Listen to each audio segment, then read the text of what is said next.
when I was appointed to my post, the marching orders from the President was to look after your members, especially the teachers. And I presume when he said that, he meant, give them the kind of service that they deserve. I took that to heart. And particularly the teachers, who comprise over 43% of our membership.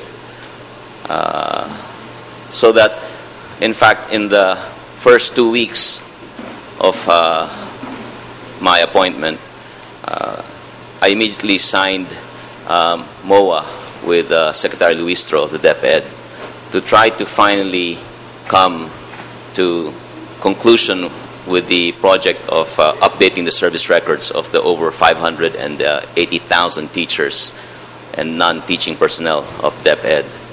I'm happy to say that after many months, we have finally completed that project. We have finally updated the service records of the teachers and are now going to be in a position to work out a system for updating all the arrearages that many of the teachers suffer as a result of missing payments in their premiums. The other programs that we've implemented in the last year have all been designed to really try to deliver that responsive service. I think we've heard the complaints about the limited accessibility of our services to our members. So in November last year, we rejoined and re-engaged with the Land Bank of the Philippines as a servicing partner for GSIS. In fact, in the first half of this year, we have rolled out the Land Bank as a servicing partner to all our pensioners, all 331,000 of them, and are planning in the coming second half of the year to allow all other members, all active members, 1.3 million of them, to choose whether they want to remain with the Union Bank or whether they want to move to the Land Bank as the servicing partner for their GSIS transactions. Land Bank has over 1,000 branches and ATMs all over the country, 70% of which are outside metropolitan areas. So they're in the provinces where many of our members reside. In addition to that, the board authorized the deployment of an additional 500 of what we call the GSIS Wireless Automated Processing System kiosks, these ATM-looking machines, and we're deploying that progressively to effectively triple the amount of access points that we have. So in the last year, we've added 1,000 points from Land Bank, and we'll be adding another 500 to make it really more convenient for our members and our pensioners to transact business with GSIS. I think a very important change that this board implemented early this year was the restoration of survivorship benefits to our survivorship pensioners. This benefit was suspended in the last 2 years for those surviving spouses who were generating an income or receiving a pension over 7,700 pesos. It was the considered view of the board that pension benefits are rights of individuals, and so it was not reasonable to suddenly impose a threshold beyond which you will not pay these pensions. So we restored that, and in fact, this is probably the only policy that we've implemented which has a retroactive application. Any surviving spouse who was denied a pension or whose pension that he or she was receiving was suspended will be made whole over the period that this policy was in effect.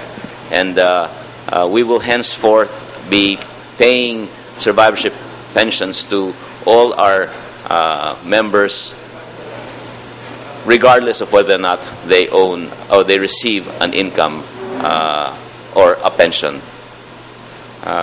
One of the things that struck me, I know the chairman said we've been going around the country. So when we were in Iloilo sometime in October, as I was walking in the steps, I saw this tricycle come in, and jutting out of the sidecar of the tricycle was a stretcher, and there was a sickly old woman lying down there, being accompanied by a companion, and I was wondering why was this woman, who's obviously not in a fit condition, coming to the branch. And I was told that, sir, it's because they have to register every year on their birth month to inform GSIS that we should still be e-crediting their pension. So I sort of shook my head and said, that's rather the depressing requirement. So we looked for ways to try to improve that, or to eliminate that hardship on our members. And we came up with what I would think is a very elegant solution.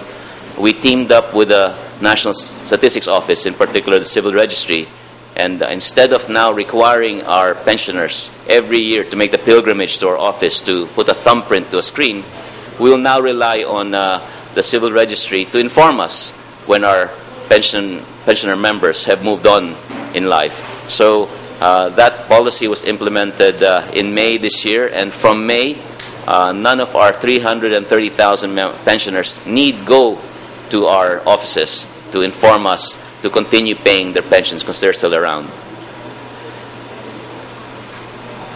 The chairman was talking about investments. The Global Investment Program, the money that we had deployed to invest abroad, this is a very interesting one.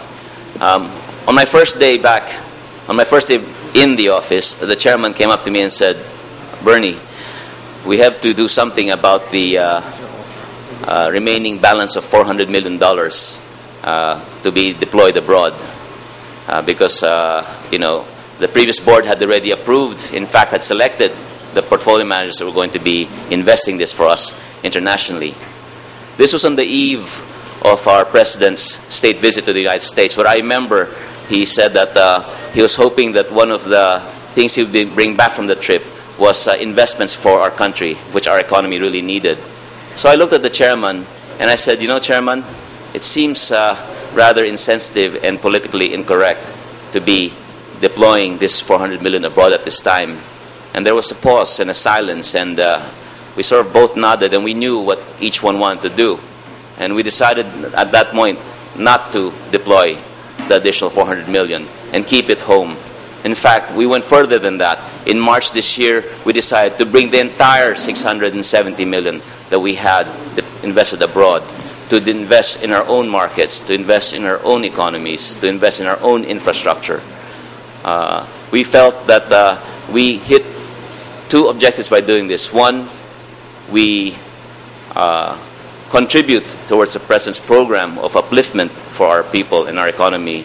But two, we were also tapping into what I felt was better returns than what was available out there in the international economy, where, as you all know, there's a lot of difficulty and a lot of hardship in being experienced by the developed economies of Europe and North America. One policy that many of our members and our pensioners ambush us about is the notorious Claims and Loans Interdependency Policy, or otherwise known as CLIP. This is a policy where, at separation, a government retiree will have all his outstanding loans, service loans as well as housing loans, deducted from the proceeds of his benefit.